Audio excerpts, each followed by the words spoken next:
Thank you very much, Stefan. Ladies and gentlemen, distinguished colleagues, first of all, I'm deeply grateful to the organizer, and mainly to Xandra and Stefan, for inviting me to take part in this event and for welcoming me into the board of the European Civil Justice Centre. It is a privilege to contribute to such a forward-looking initiative. It is moreover an honor to open this roundtable that is dedicated to delivering justice, challenges and opportunities in practice. We gather at a moment in which civil justice in Europe is being reshaped by powerful forces of different kinds, not only legal but also technological, institutional and social. Over the last decade, as we heard also from the distinguished speaker we had the opportunity to have before, access to justice has undergone a conceptual and doctrinal advancement. Article 47, it was mentioned by Eva, of the Charter of Fundamental Rights has become a cornerstone of the European legal order, and the Court of Justice of the European Union has consistently interpreted national procedural rules and institutional arrangements throughout the lens of effective judicial protection. This case law emphasizes that access to justice must be practical and effective, requiring courts, procedures, remedies and enforcement systems capable of guaranteeing real and not merely theoretical redress. Parallel to this judicial evolution, a rich body of European scholarship emerged. Many of them are here with us. Xandra, Burkades, Stefan, Alan, Eva, and so on, and many others.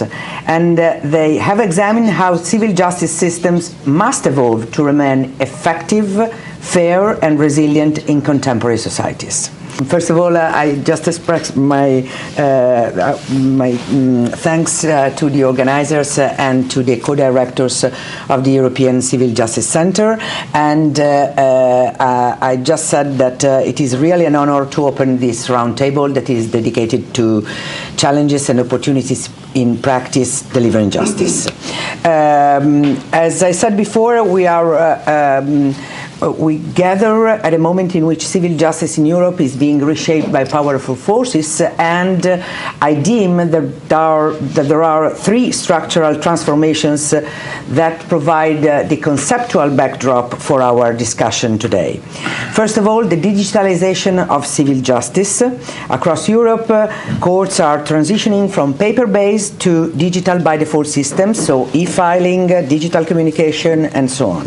Digitalization promises efficiency, accessibility, and transparency, but it also raises profound questions regarding fairness, regarding equality of arms, and so on. Second, the expansion of collective enforcement and alternative dispute resolution mechanism, particularly in areas such as consumer protection.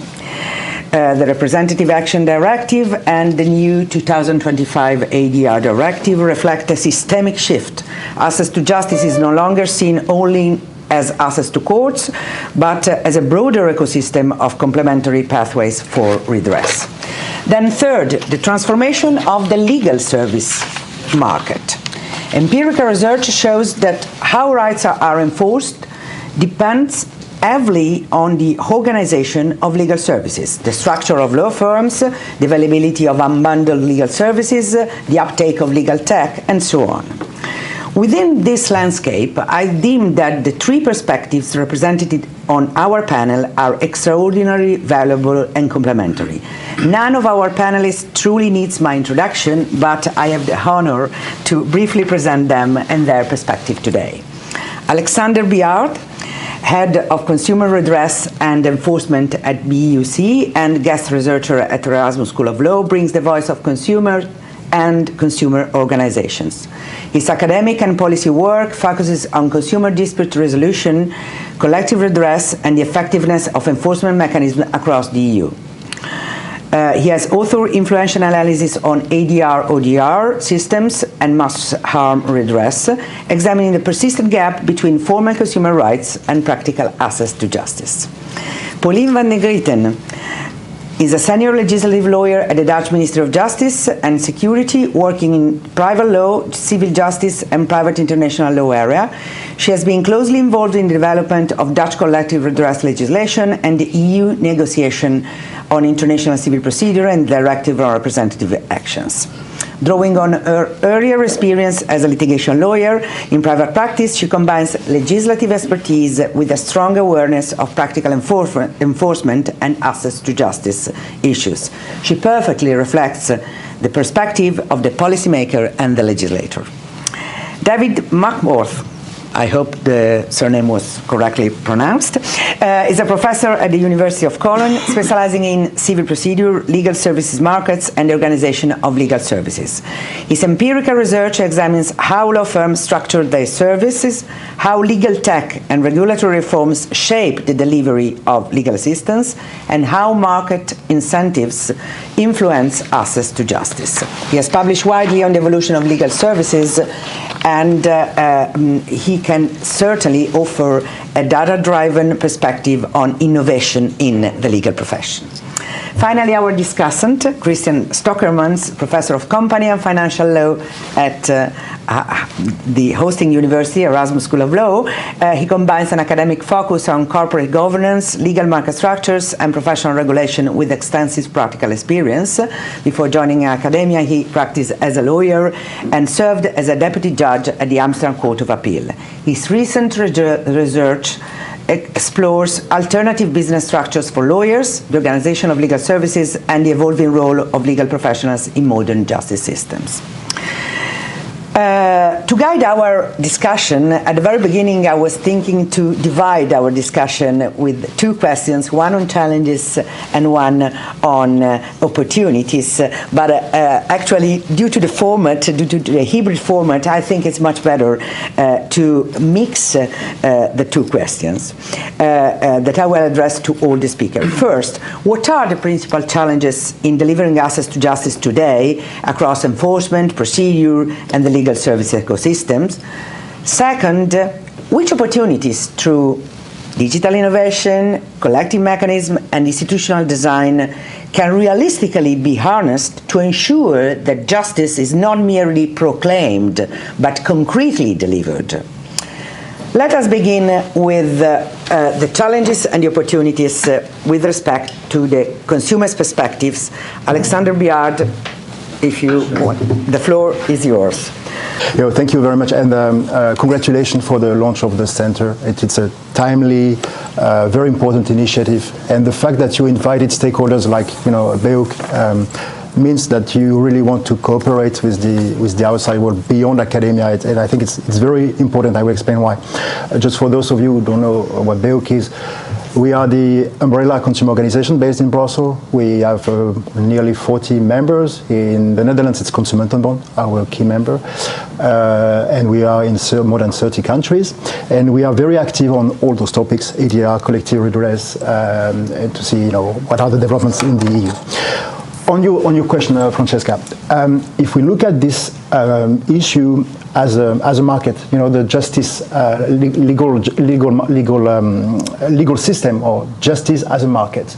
Here I will focus on the demand side, okay, on the side of consumers, or could be also the side of all individuals.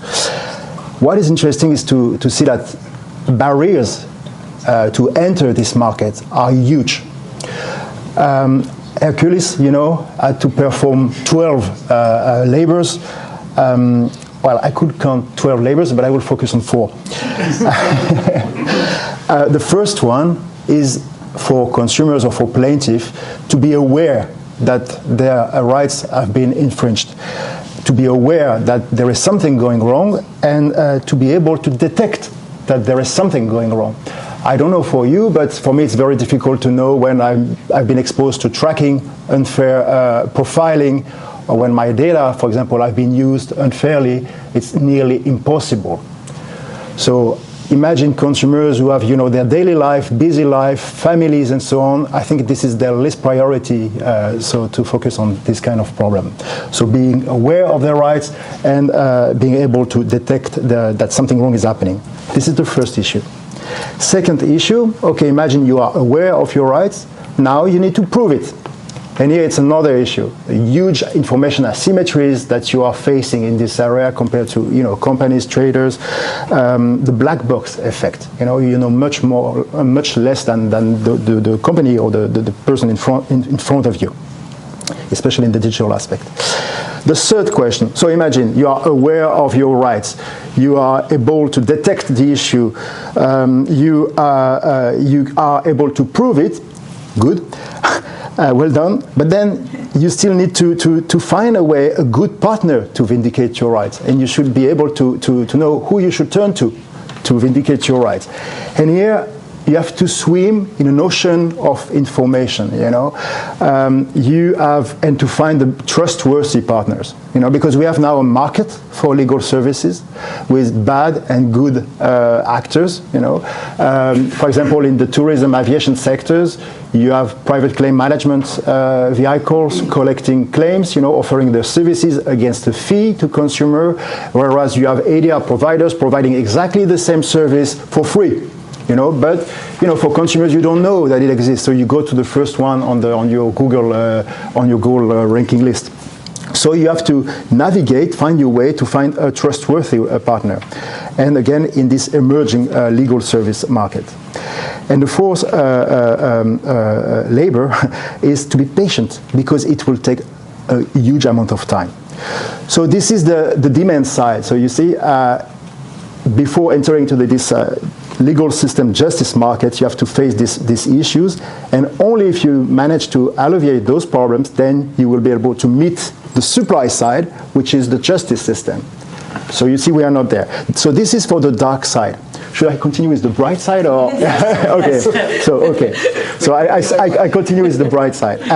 So how do we solve this issue? Personally, I really believe in cooperation, and for many different reasons. With my organization, we are trying to build, I told you several times, bridges with academia, with other civil society organizations to pool information, to pool knowledge and expertise in those areas. So we invite researchers to share their views, and I really see this center as a platform to share knowledge and expertise, to do some evidence gathering, to alleviate these asymmetries of information I mentioned before. So we need to create this space for discussion and avoid working in silos, which I think we're all trying to do to avoid working in silos, but still this is happening today. I think we are not discussing enough one with each other. So between academia, civil society, businesses, authorities, there are ways to engage, but not enough in my view. So we should have a safe space for discussion. I think the center is a perfect opportunity for that. We should do more in terms of evidence gathering, to know what is out there, to know what works, what are the best practices, what is impactful, what is meaningful. We are discussing, for example, in my organization, what does it mean deterrent sanction, or what deterrent fine or deterrent remedies on companies? Because imposing a fine sometimes is not enough, so you need to find behavioral remedies. So we need to have this discussion of what works, evidence gathering, testing also. I mean, this is a safe place to test, what is working or not, and of course also to I think it will be important to make and formulate policy recommendations. One area we see important is, in the legislation, there are areas where we should have a reversal of the burden of proof, because it's clearly too difficult, to bring a claim, to substantiate a claim. So there should be ways to alleviate this burden of proof. So these are also topics that we could discuss, how this should be done, in a fair and balanced way. So there are many things to be discussed, but I really, looking forward to this initiative, and thank you so much. Thank you. Thank you so much. Thanks for organizing this event and for having me on the panel. I'm very honored, and I think this new center will certainly be a worthy follow-up of all the work that's been done already in previous, the setting. Great. We've heard so many different things today that it's really hard to choose what to talk about from the policy's perspective. A few words already came to my mind. when, for example, previous speakers were talking about reform at EU level, and then I thought, okay, yeah, that's where we come in as the party poopers, as member states, because we're often rather unwilling to do this. That brings me then to the challenges as to why sometimes we're so reluctant to engage in reform. If I take the example of collective redress and the need for more coordination, well, the logical thing to do would be to look at Brussels 1 piece and to say, okay, but that's clearly not catered for collective redress, so maybe we should look at possibilities to cater better for collective redress at its revision. But what we see in practice is that everyone is rather reluctant to really engage in a revision, because once opening that box, we've no idea what other issues will come up, and we don't even have any clue as to whether for collective redress we will end up with better coordination and better access to justice, or whether it will be completely reversed and you get a result which is like 180 degrees opposite of what you wanted. So that is always a difficult dilemma, really, for us in thinking about whether to push for EU legislation or whether to hold back, because you never know what's coming out. So that's for EU legislation, the challenge.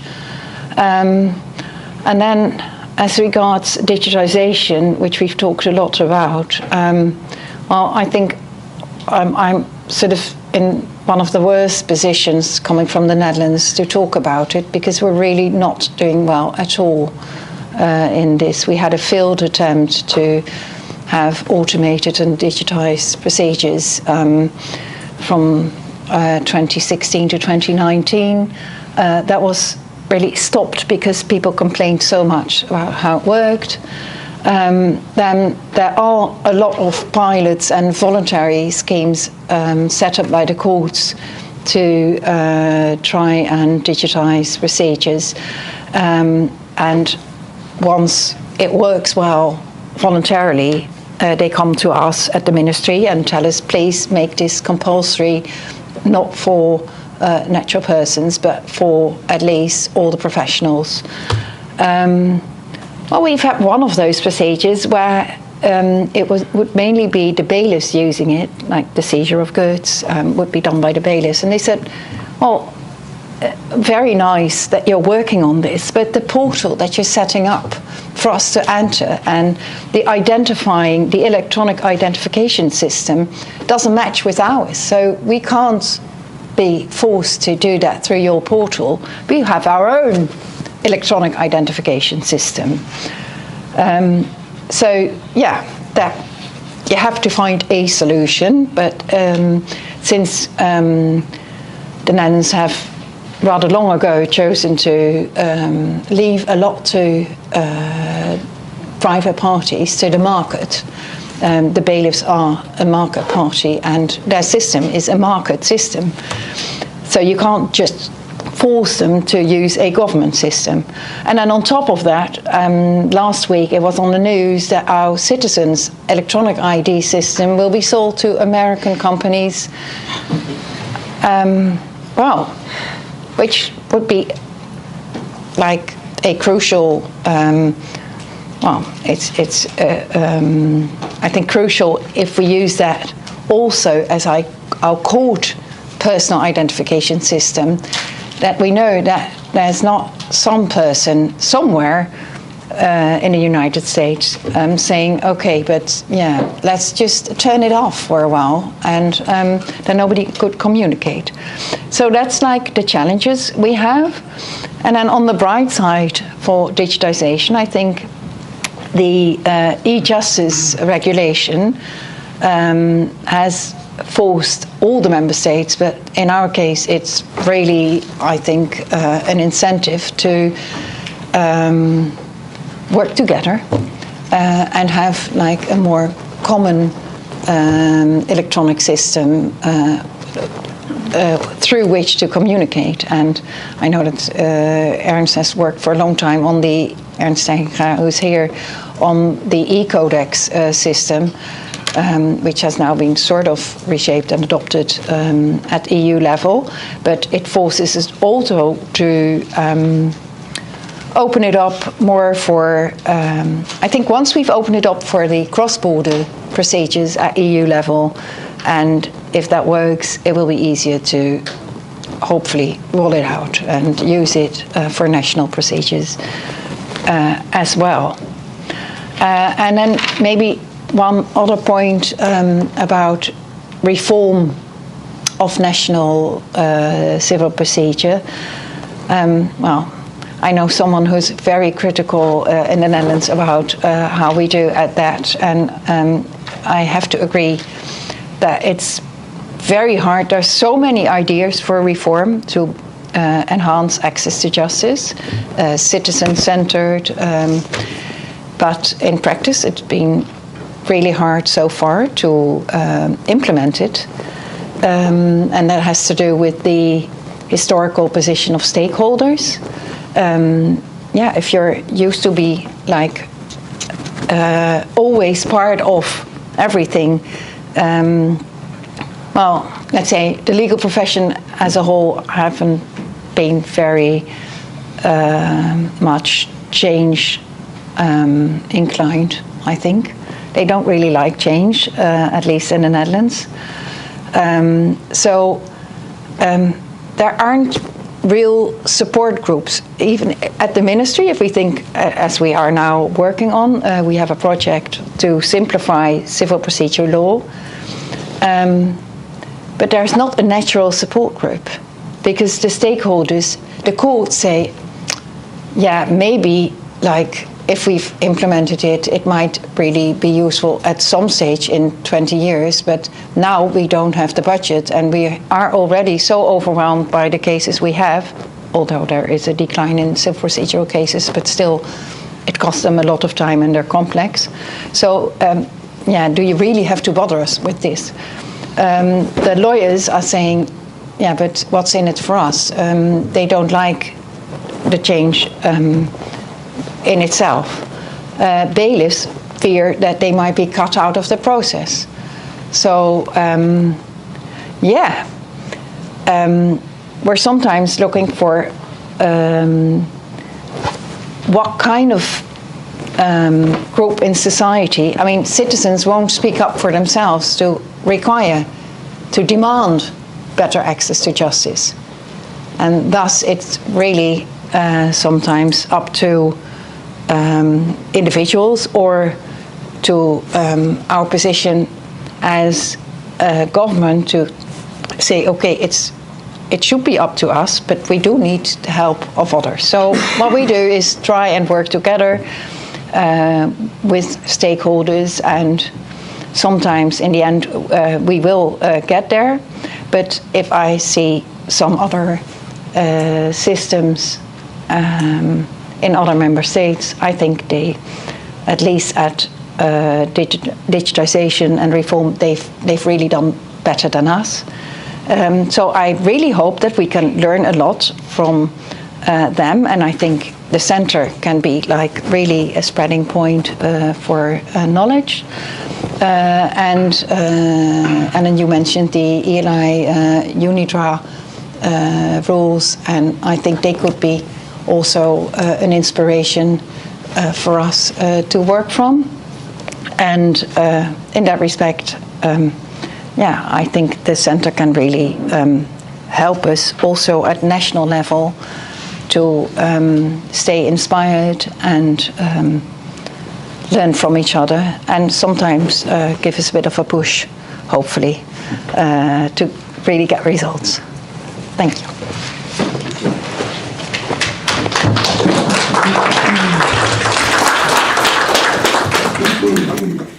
Thank you, Paulien, for your illuminating remarks and also on the role of the center. We now turn to the legal profession. So, David Markworth, the floor is yours. Great, thank you.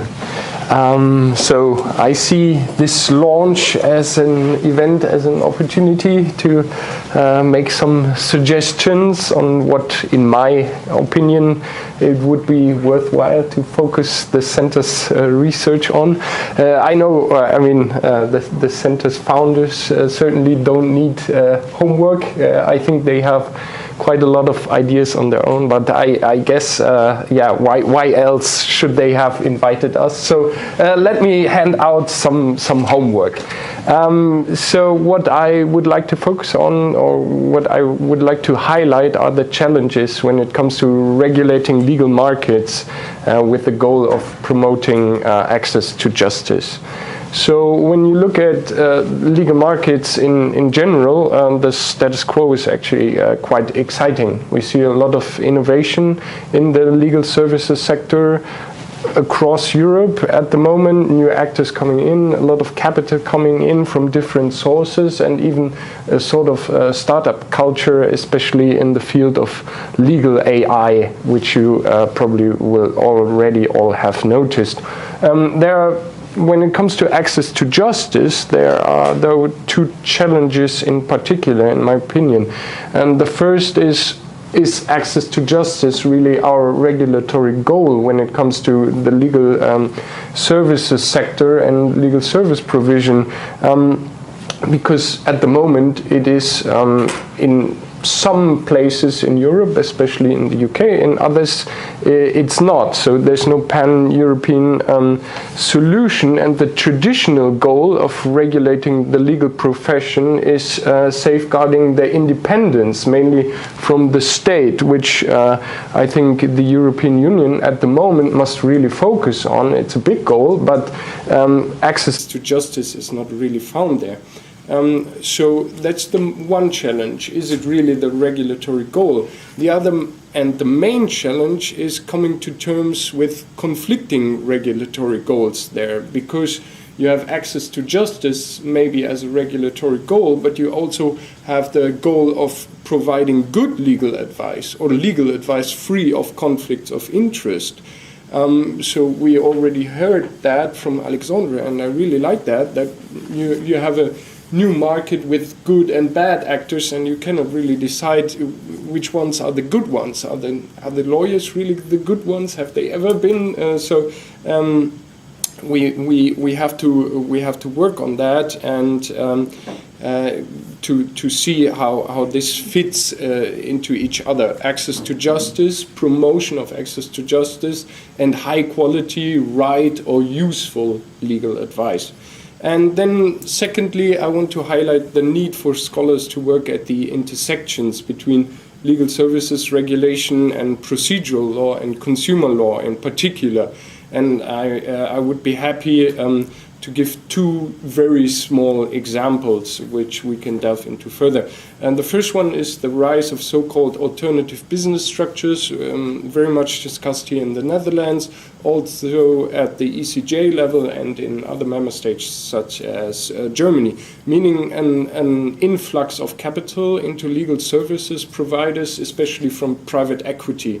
In other words, private equity at the gates of our legal services sector. And there we have Eva's question of who is left out from these new financing opportunities, and how do we include them, and who will be pushed out by this new capital. So the traditional legal services providers, for example, small law firms. And also in the end, this financialization of legal markets might mean that we end up with a mainly US-based legal services markets where all the profits are there, and the main actors are far from reach from us. The second example I want to give is AI legal advice. So Many of you have already heard that from me, but I see ChatGPT mainly as like an access to justice machine, right? Especially across borders. This morning I asked ChatGPT, according to Dutch law, does my landlord have to pay for damages in my flat? And it gave me a reasonably good answer that was certainly much better than if I would have looked it up or tried to talk to a Dutch lawyer. That would have certainly taken a lot more time and cost me more, because this was, at least in theory, cost-free. And so ChatGPT and other LLMs are used for legal advice. But we all know about the hallucinations, we all know about the wrong answers, and none of that, so legal advice giving by AI, is especially mentioned in the AI Act. It's mentioned, and the AI Act deals with using AI in the court systems, in the judicial systems, but giving legal advice is not really a thing that the AI Act deals with. So these are my two examples, and the challenge for regulators now is to strike a balance here. We have a lot of potential for better access to justice through new legal services providers, but what we need, in my opinion, are two things. So for once, we have to go back to the basis and actually think about what we mean by legal services provisions, or what we mean by who is a lawyer, right? We could spend the rest of the day arguing, I think, about that, because in Europe we have very different opinions on that. And then secondly, I think, and it was already emphasized before, there's a need for more empirical research on this new legal services market, on the good and the bad actors, so that we are actually clear about, have more clearness about who we might be regulating and why not. And this, in the end, is more a need for a more law and economics perspective, I think, in this regard. And I think this is where the center will be able to help a lot. Thank you.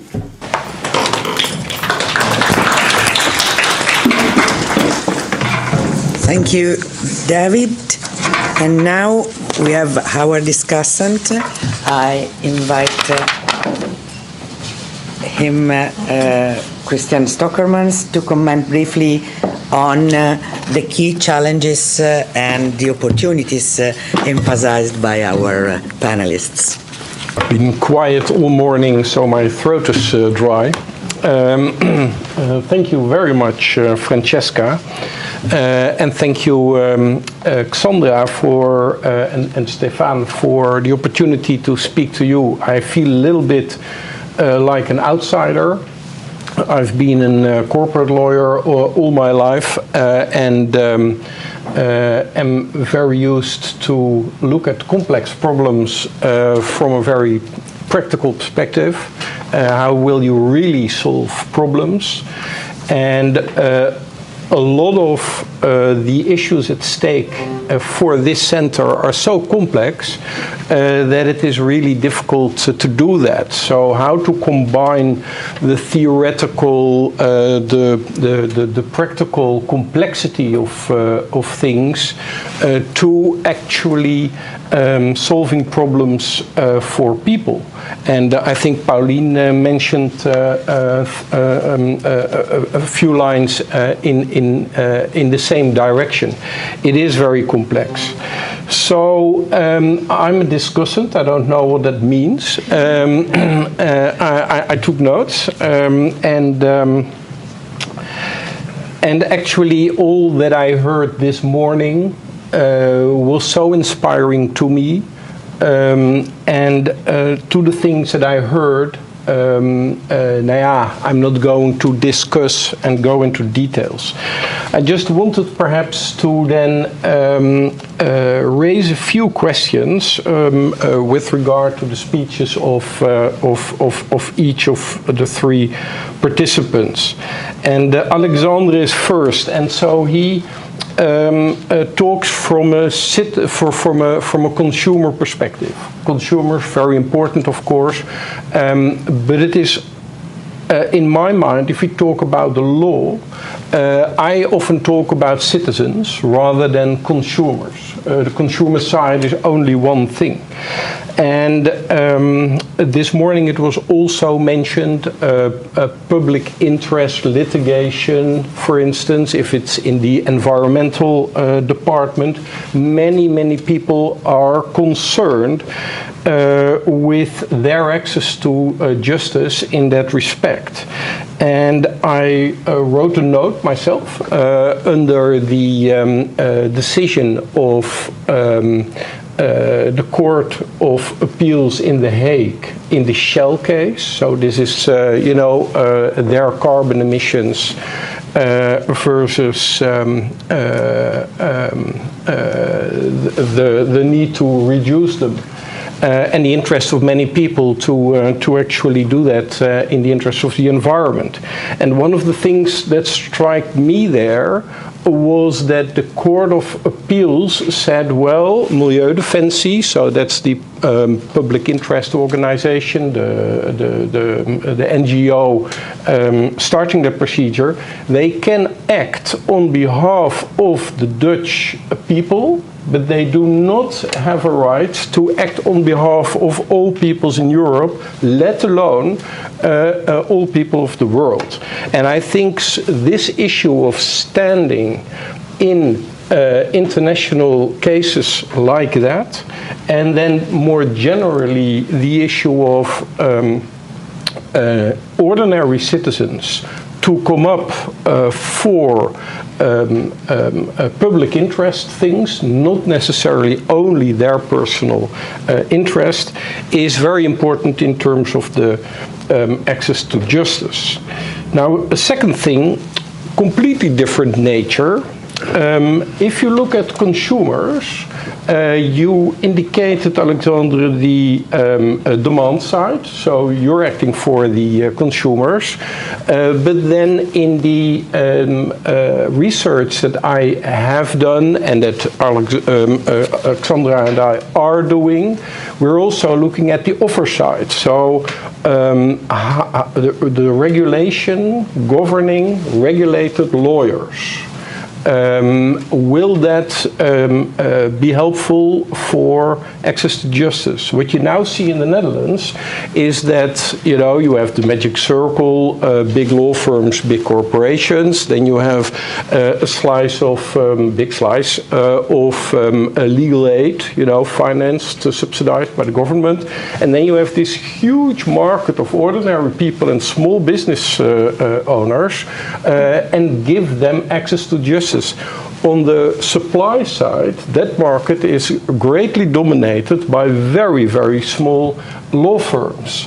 Does that make sense? You would expect like supermarkets or so, for this huge consumer market. That is virtually not existing. In the Netherlands, we have one big exemption, and that's the legal assistance insurance. We have almost 18 million people living in the Netherlands, and we have more than 2.5 million families that took out legal assistance insurance. So this is really huge.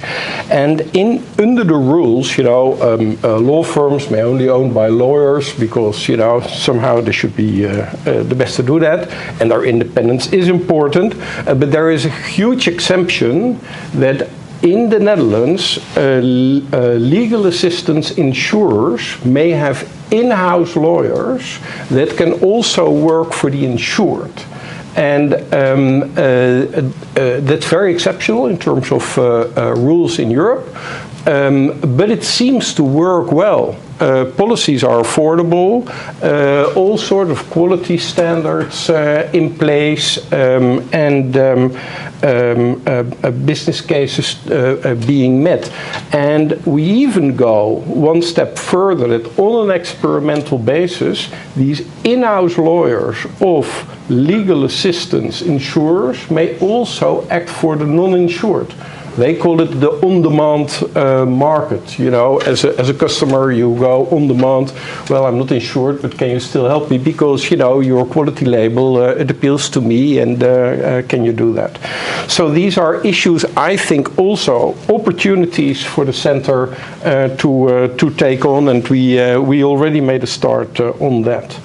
Then briefly for Paulien, the judicial systems. You raised the issue of bailiffs being afraid of, you know, their jobs, their commercial interests, if we take out the current procedures, and also the regulated lawyers. So let's say the Bar Association. What Paulien said appeals to me. It's also what I observed. There is some sort of a conservatism. There is some sort of a fear of change. There is vested interests. And then there is this huge professionality, because although they may be kind of narrow-minded in their acts, so many lawyers, we all know, are there to help with their professional expertise to improve things.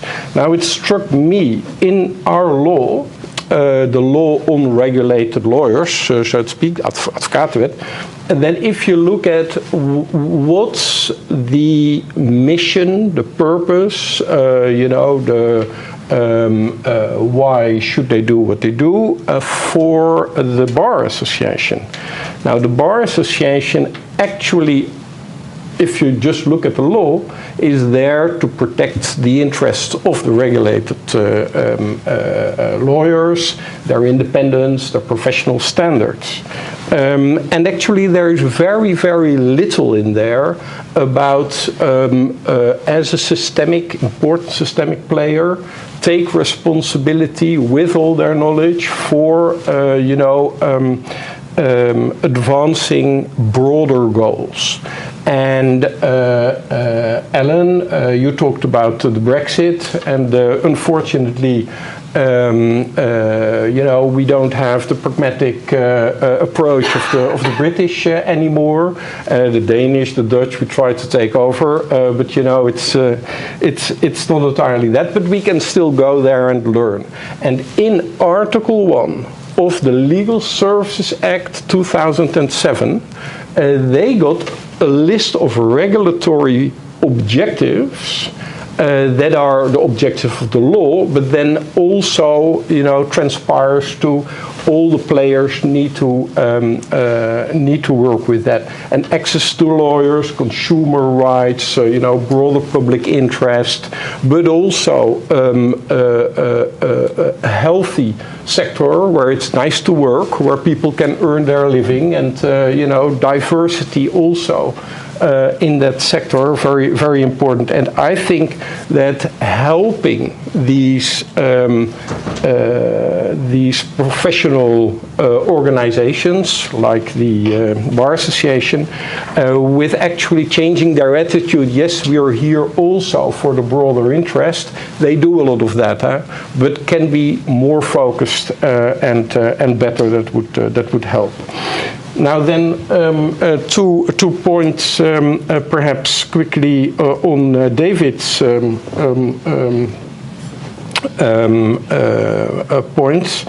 One is going in the same direction. If you look at the English Legal Services Act, it also takes away some of the powers from the Bar Association and similar institutions to say rules about the market, who has access to the market on the supply side, And all of that should not be in the hands of the legal profession itself. Should be not also the Ministry of Justice, you know, too close to politics, but it's some independent regulator.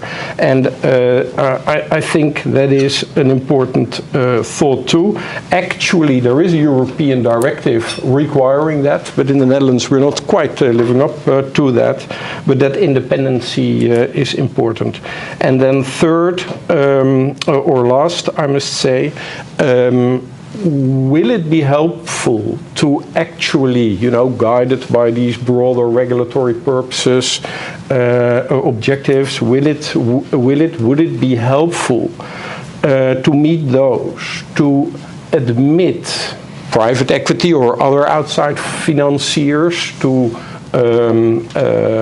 hold capital in law firms?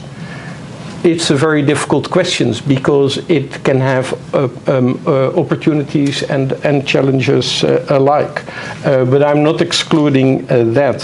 What I do also recognize, based on international research, is that, for instance, in Germany, it's now much more easy to have combined firms offering both legal and, for instance, medical advice.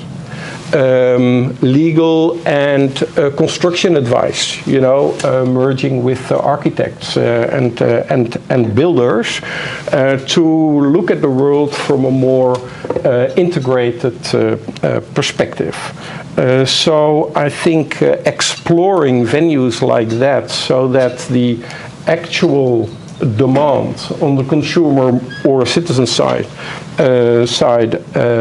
matches better with opportunities where to go to get integrated advice for real problems that can be bigger than mere legal problems, is appealing to me as well. More to say, but I'll leave it to that, Francesca. Thank you, Cristiaan. I need this one.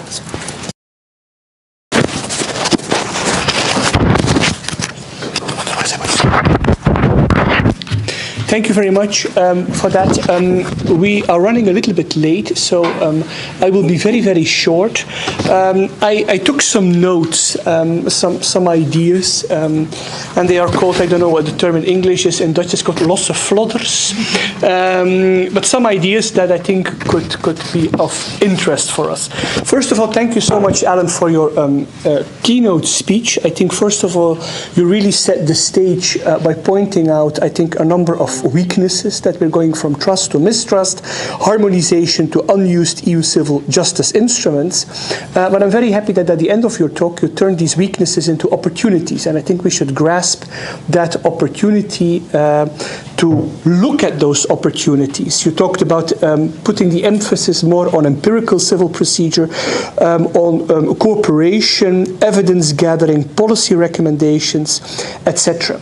And then in the following panels and in the following talks, I took note of what I called 7 construction sites that I basically took note of. First of all, and I refer to what Eva said, and I very much like that, this is something that has been very dear to my heart, also in other things that I have written, is the coordination of policy areas. I think it's very important sometimes that people are so embedded in their world, and sometimes I think it is important sometimes to take a step back and look a little bit at the broader framework and look also at other dispute resolution avenues. And I'm very glad that you talked about ADR, you talked about regulatory redress, you talked about public enforcement. So I think connecting those dots and looking at more opportunities for interaction and interconnection seems to me very, very important. The second one, what Magdalena referred to, global justice system, fundamental rights becoming transnational. I think this is a very interesting and challenging development, and I think we also should take that into account. Thirdly, generative artificial intelligence, which I think is unstoppable. I think some people in the room were, and I'm not that old, but I'm getting a little bit older, artificial intelligence, when I went to university, the this was something that absolutely was inexistent. Now in Leuven, we have a mandatory course for our students to talk about artificial intelligence, digitalization. It's not an optional course, it's even a mandatory course. So this emphasizes, I think, the importance, because these students who will graduate in a number of years, that will be their world. The fourth construction site, and I refer to what Burkhard said, is the reform Brussels 1bis regulation, cross-border issues. I think this remains a very important issue. It's one of the cornerstones of European civil procedure.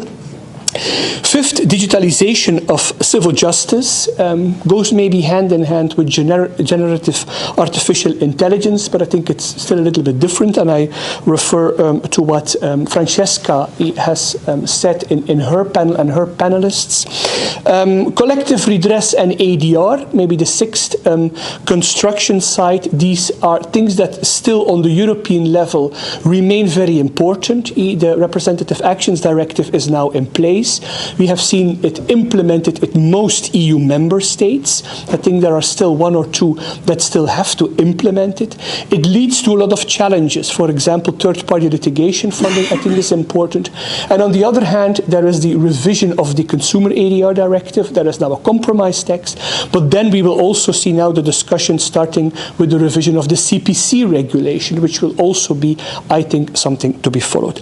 And finally, and there I refer to what, for example, David has mentioned, and also in the last panel, is the transformation of the legal market and legal services, which I think is also unstoppable, and also the role that other actors can play in civil justice systems. I think this is very briefly, Xandra, what I have noted. So once again, also on my behalf, thank you so much, ladies and gentlemen, who are here in the room and also online, to come here and to be here present at our event. And I'm pretty sure that there will be other events also and other projects, and then we are more than happy to be in touch about that. So thank you very much.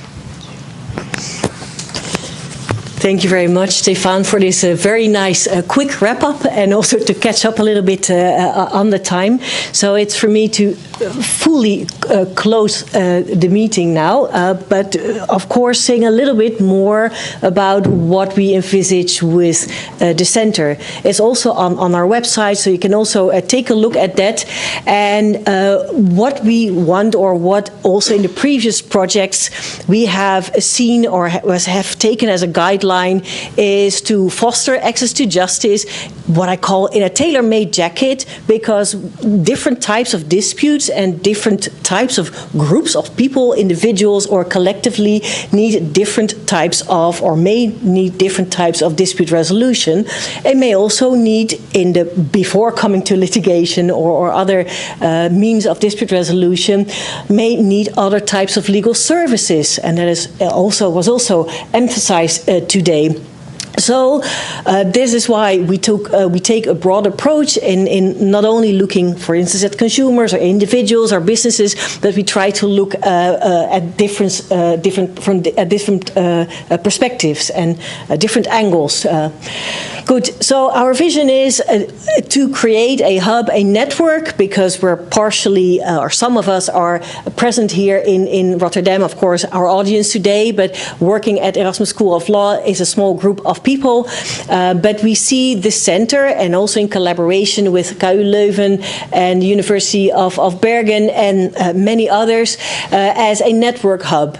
And a lot of work will be done remotely. We will, of course, also try to have some live events here or in other places, maybe also in Leuven. But we see this center as a network hub where we can combine knowledge, where we can share knowledge. And that is, of course, with the aim of increasing access to justice. And our key areas and activities, we've listed them here at the website: public interest and collective action, so general litigation, but then looking at the public interest side of litigation and not only individual interest, legal aid and assistance in the broad sense. It's about legal funding, but it's also about the whole legal services market, supply and demand. demand side, as we have emphasized. Then digitalization of justice in the broad sense, still getting our procedures online, as we also try today, also with a couple of technical hiccups, and that is something that also courts and other service providers are struggling with. And of course, artificial intelligence will also be part of our work, being part also of the digital movement. ADR and ODR, different forms of ADR and ODR that are very important to increase access to justice, because we all realize not everything has to end up in courts. And also that has been one of my recent research areas as well, and is also clearly on the agenda of the European Commission. And this is SLAPS, because we've talked a lot about strategic litigation, for instance, climate litigation or consumer litigation. But SLAPS litigation is an anti-strategic movement in terms of, well, it's also strategic, but then strategically meant to silence, for instance, journalists, media, researchers, etc., and NGOs. So also that is a perspective that we will be looking at. And what we envisage is to have joint research projects. So everyone who wants to join the center, we can more easily then contact people to say, hey, there is a joint research project, and would you like to be involved in that? Policy-oriented research. Of course, we are also in contact and have all been working with the European Commission, very important for cross-border litigation, but also ripple-down effect to reforming national justice systems.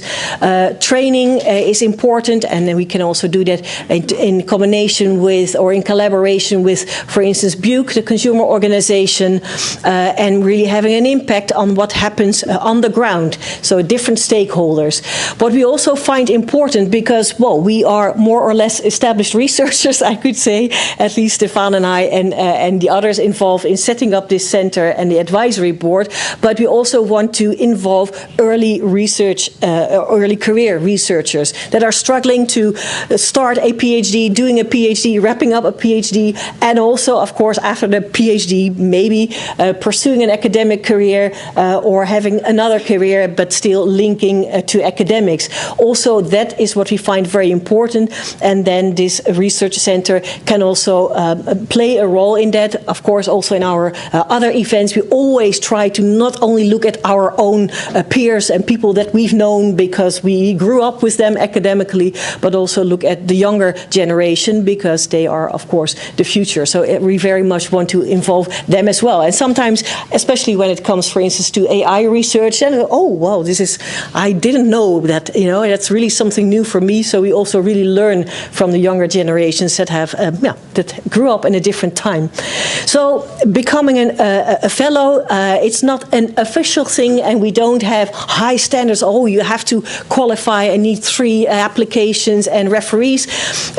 Just contact us, and if you say, hey, I think I would like to be involved in some of the activities, I would like to be reachable more easily, then send us a message and say, well, I'm either more senior, or I am more junior, or I want to just be an associated because I'm not really an academic researcher, but I am from legal practice but would like to be involved. So we have different categories. You can see that on our website, and then we can include you on the list, and then of course we can more easily contact you also when we have events that you would like to organize.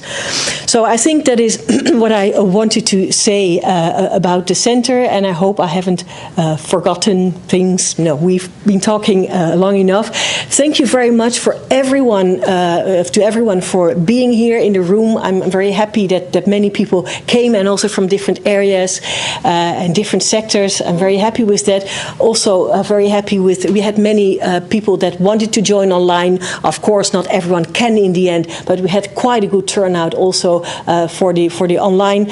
We know that there were some technical hiccups. We try to always be very secure and everything, make the link available only last minute, but well, the last minute is enough also for hackers sometimes to jump in and make abuse of what we are trying to do. So apologize for that. That is also a part of life. Thank you very much to everyone, and of course Stefaan in particular for being a co-director of the center, and we hope to be in touch in whatever form, digitally or live soon. Thank you.